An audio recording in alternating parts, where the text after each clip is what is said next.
Sa pagkakataong ito, makausap natin si CICC Executive Director Yusek Aboy Paraiso. Magandang gabi, Yusek Paraiso, at welcome back po sa Arangkada Balita. Magandang gabi, Jack. Maraming salamat sa pag-imbita sa akin sa inyong programa. Yusek Aboy, ganito, anong partikular na pahayag ni Vice Mayor Respicio ang naging basihan ng reklamong inciting to sedition at inciting to rebellion? Well, may mga pahayag siya na nag-iikayat at nagtatawag na ng revolusyon. At ang mas nakakalungkot po, tinatanong niya at hinihikayat niya yung mga kababayan natin na kung handa ba silang mamatay at iaalay ang kanilang buhay para doon sa revolusyon na yun. Yun nga po, Yusek Aboy, napanood ko nga actually yung clip na yun. Ano yung keyword na kumbaga, ano yung keyword para masabi natin inciting to sedition? Kasi pwede na sabihin na kumbaga inaano yung freedom of expression nila. No, so ang parati naman nating sinasabi, we respect the freedom of expression. In fact, kami ang unang-unang tataguyod at magtatanggol sa ating kalayaan ng pamamahayag. Pero hindi siya absolute right. Ilang jurisprudence na ilang kaso na gaya ng Chavez case kung saan ang ating kalayaan na magpahayag ng ating mga salubin at opinion, hindi siya absolute at kailangan hindi siya lumagpas na magkukos na siya ng public disorder.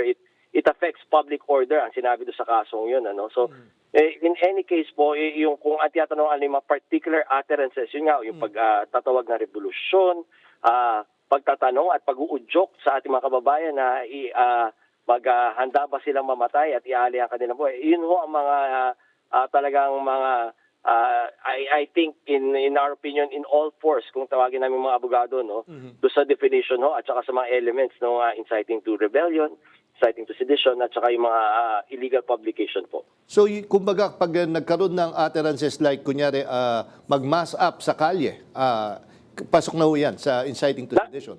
Not necessarily. Maganda yung tanong mo, Jack?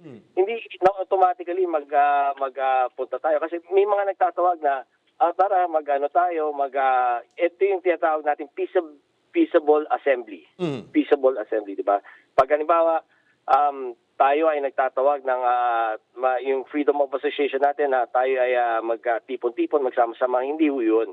Pero kagaya nung nangyari nung may kaguluhan sa Senado, may na-monitor din tayong ilang individual at mga personalidad na nag-uudyok sa mga kababayan natin pumunta doon at para sugurin ang Senado. Kaya nga siguro sinabi ni Senator Alan Peter Cayetano, si SP Cayetano na the Senate was under attack. Baka yun yung nire-refer niya. Yung mga nagtatawag na sugurin yung Senado.